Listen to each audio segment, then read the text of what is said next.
by the tribal warriors.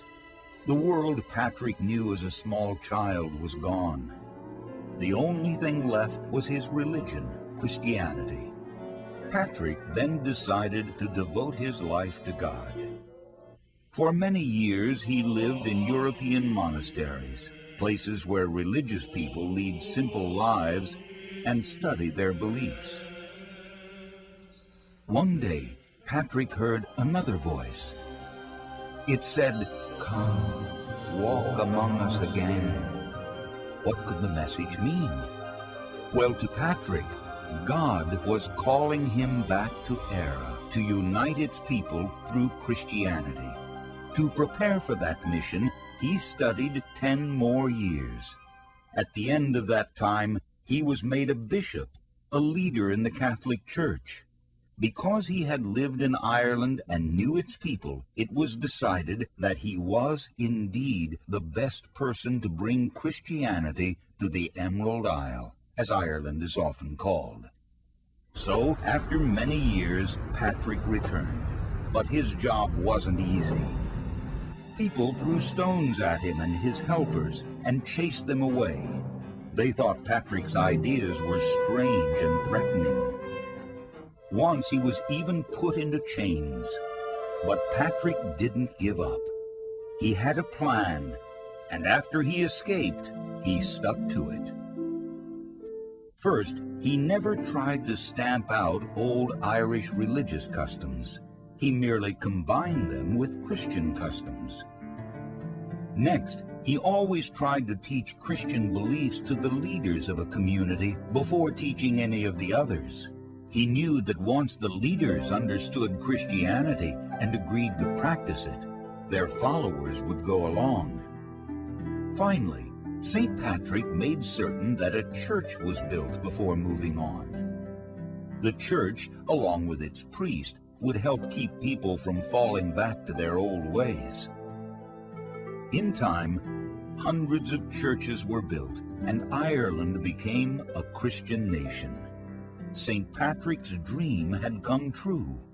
Ireland became one country under one God, a fact that many Irish Americans, such as the Murrays, celebrate in many ways as the holiday nears. One way is by making traditional Irish foods, such as scones, a kind of cake and cookie all mixed together into one sweet, delicious treat. Another traditional food the Murrays make for St. Patrick's Day is Irish brown bread. Both the scones and the bread will be part of a large Irish-style breakfast the family will have with friends, the kind of breakfast Mrs. Murray enjoyed as a farm child in Southern Ireland. Sausages, as well as a kind of Irish bacon called rashers, and a spicy meatball called white pudding sausage also will be served. The Murrays always use special placemats on the holiday, those with pictures of famous Irish castles and beautiful landscapes found throughout the island. Irish crystal is used too, as is fine Irish pottery. The Murrays also put the pottery on display in several rooms around the house.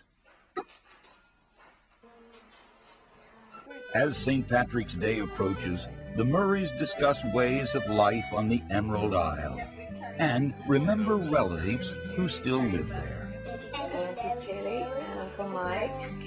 For the Murrays, it's also a time to recall their many trips to Ireland.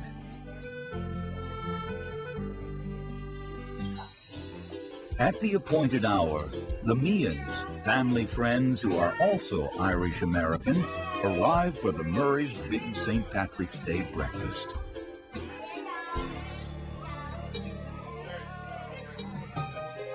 In short order, the feast begins.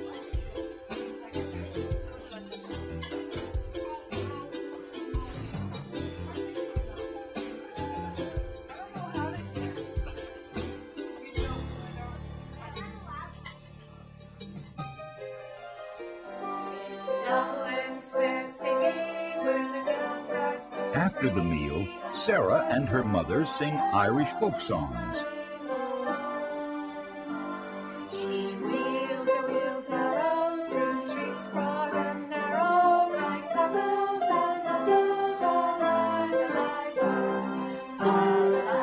Shortly, everyone joins in. At heritage centers, St. Patrick's Day celebrations almost always feature folk music. People of Irish ancestry and others often gather at the heritage centers to have a good time when the holiday rolls around.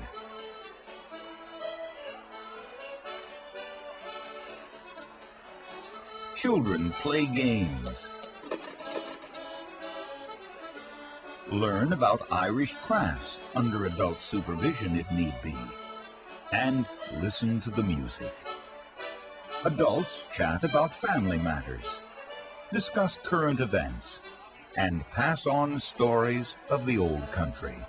Elsewhere, traditional Irish foods such as corned beef and cabbage are served to hungry parents and their children.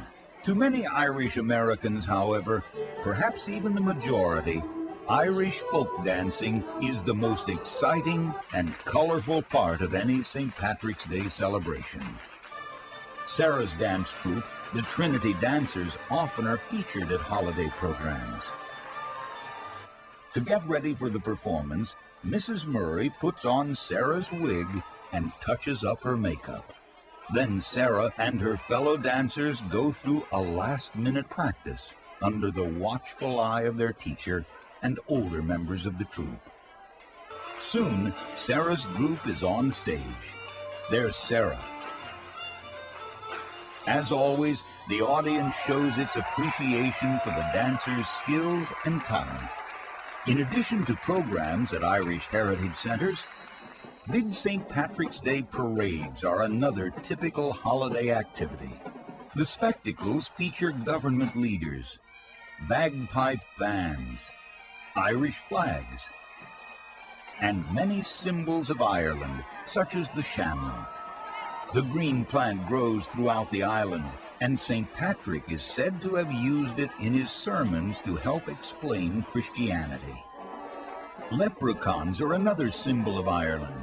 These make-believe creatures are said to have magical powers, and they could be very mischievous. Still another symbol of Ireland is a stick called a shillelagh. At one time, shillelaghs were used as clubs in battle. Today, however, they're used as walking sticks. And of course, as in any great parade, there are lots of eye-catching acts and interesting people. There are also many colorful sights. On St. Patrick's Day, many of those sights have a lot